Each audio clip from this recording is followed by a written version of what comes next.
Take a look at this clip from the WWDC Keynote. Can you see what's missing? Yep, all the Macs are featured: the Mini, the MacBook Air, the iMac, the MacBook Pro and the Studio. But where's the Mac Pro? Is this a clear statement from Apple that the Mac Pro is not long for this world? Or is it the case that they do have future plans, but they left it out so as not to draw attention to the fact that it hasn't been updated yet from M2 Ultra? I'll leave that for you all to debate in the comments section. I want to talk about why Apple isn't prioritizing the Mac Pro. Of course, the simple answer is that relative to other Macs, they don't sell many Mac Pros. And there's a reason for that. Most of the traditional user base for the Mac Pro are now using other machines. And by traditional user base, I mean professionals in creative industries, like design, TV and video, audio and music, photography. Users like me. I used to be in the target market for Mac Pro, but I don't think I am anymore. Let's have a little bit of history. The Mac Pro was the new name given to the Power Mac when Apple dropped the PowerPC architecture in favour of Intel. And the first Mac Pro used the same cheese grater case design as the G5 Power Mac. Around 2005, I started a small web design company with a friend, and I can remember we bought a G5 iMac and a G5 Power Mac. I used the iMac for coding, and my business partner was designing on the Power Mac, and he used to complain regularly that it wasn't as fast as his Windows PC, so small wonder Apple switched to Intel. At that time, you could get basically the same chip in the iMac as you could in the Power Mac, so the only reason to go for that cheese grater was for expandability. When the Mac Pro launched, it had professional Xeon CPUs and ECC RAM, whereas the iMac got the consumer Core Duo chips.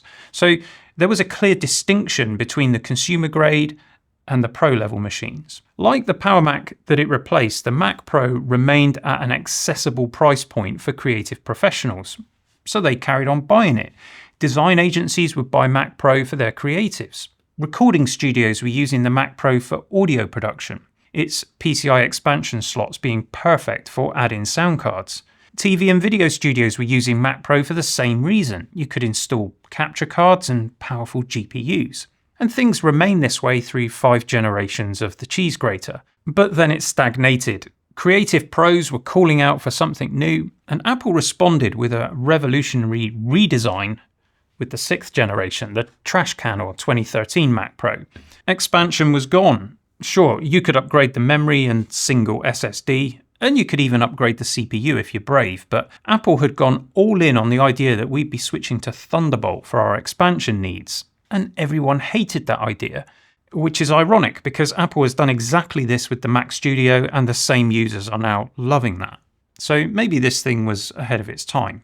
And Apple did kind of box themselves into a corner with the dual GPU design, which didn't really get the support it needed from developers. And then the thermal limitations of having one central heatsink and fan. So Apple never updated this machine between its launch in 2013 and when it finally got replaced at the end of 2019. That said, there were still plenty of creative professionals buying these Mac Pros. I remember buying one for our head designer back then. It was the entry model and it cost £2,500. Which is a very accessible price point for a business. Later, that starting price increased to £3,000, but the entry spec got a big bump at the same time. So still an accessible price point. And it showed. Again, creative agencies and freelancers were buying these Macs.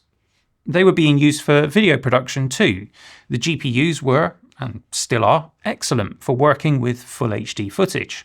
Some recording studios loved the quiet running of this machine, and it was possible to use essential add-in cards with PCI expansion boxes. But it is certainly true that this generation of the Mac Pro wasn't as popular as the cheese grater models, and so the target market had shrunk, giving Apple less motivation to update it. In 2017, Apple responded to complaints by not updating the trash can at all, and instead putting a Xeon chip in an iMac. They called it the iMac Pro. And it was well received. Some creative pros migrated to that. It was a great machine for editing video. The problem is that the consumer iMac very quickly caught up and got very close in performance for considerably less money, highlighting that many creative pros who were buying the Pro machines really could do just fine with the higher spec consumer machines. But finally in 2019 we got the 7th generation Mac Pro, and it was a fabulous return to form. Powerful Xeon CPUs, excellent GPUs, massive expansion and memory possibilities, and a monstrous price increase to go with it. High-end studios could justify the expense, and some of those spent tens of thousands on the very best specs. In fact, this model brought new high-end users to the Mac Pro, people working in scientific and medical fields, for example. But for everyday creative professionals like me, the price was very difficult to justify. Although, in fairness, I was considering it and almost pulled the trigger, but thought maybe I'll just wait for the WWDC Keynote in 2020 before I make any decisions. And I'm pretty glad about that because, of course, Apple announced the move away from Intel to Apple Silicon. That's not great news if you've just spent a small fortune on an Intel Mac Pro.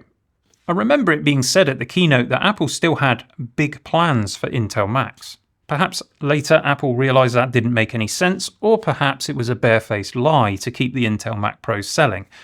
I'll leave that for you to decide. In any case, Apple had no plans for Intel Macs, other than getting rid of them. And when the M1 Max launched in 2021 and was outperforming those very expensive Intel Mac Pros, the writing was on the wall. In 2023, the Mac Pro got Apple Silicon in the form of M2 Ultra. Great. Except that you could buy exactly the same chip in a Mac Studio for about half the price. Memory and CPU are not upgradable, so the only reason to go for the Mac Pro is the PCI slots. However, the M2 Ultra has fewer PCI Express lanes than the Intel Mac Pro. And of course, there is no way to add a GPU. You're basically limited to adding storage or niche PCI cards like sound cards or video capture cards. That's assuming the manufacturer made drivers for Apple Silicon. And so the target market shifts again. And Mac Pro has been pushed into an extreme niche. Now that you can buy a Mac Studio with M3 Ultra more than 2.5 times the maximum memory, the existing Mac Pro would be a daft purchase. And we've come back to external expandability. Thunderbolt 4 was plenty quick enough for external storage and PCI Express enclosures, but Thunderbolt 5 will take that to another level. The creative pros who used to buy Mac Pro are now buying Mac Studio or Mac Mini with the Pro chip or MacBook Pro. The Mac Pro isn't for us anymore, which leads us to the question, who is it for? And I'm not sure I know the answer to that, but I think in relative terms, the potential market is a tiny, tiny fraction of Apple's total Mac user base. So why would they bother updating it or even including it in the WWDC Keynote? It seems like the end of an era, but then it is. Computing has changed. Apple Silicon itself reset our expectations of performance, especially in laptop computers. And the rise of machine learning and AI is changing the way we work with our computers. Fast interconnectivity standards in USB 4 and Thunderbolt 5 are completely changing the way that we look at expanding our computers. So perhaps Mac Pro is a bit of a dinosaur. And maybe those of us that want to see something new and exciting in that form factor are motivated more by nostalgia than any genuine computing need. What do you think? Will Apple drop it entirely? Have they been planning some kind of super chip that will run rings around the M3 Ultra? Maybe, but perhaps the fact that Apple didn't make an M4 Ultra is an indication that this is something of an engineering challenge, and it may take them some time. And even if they did it, it won't be a big earner for them, so it would perhaps just be more about the bragging rights. Now, don't get me wrong, I'm sad to see the Mac Pro forgotten, but I love my Mac Studio.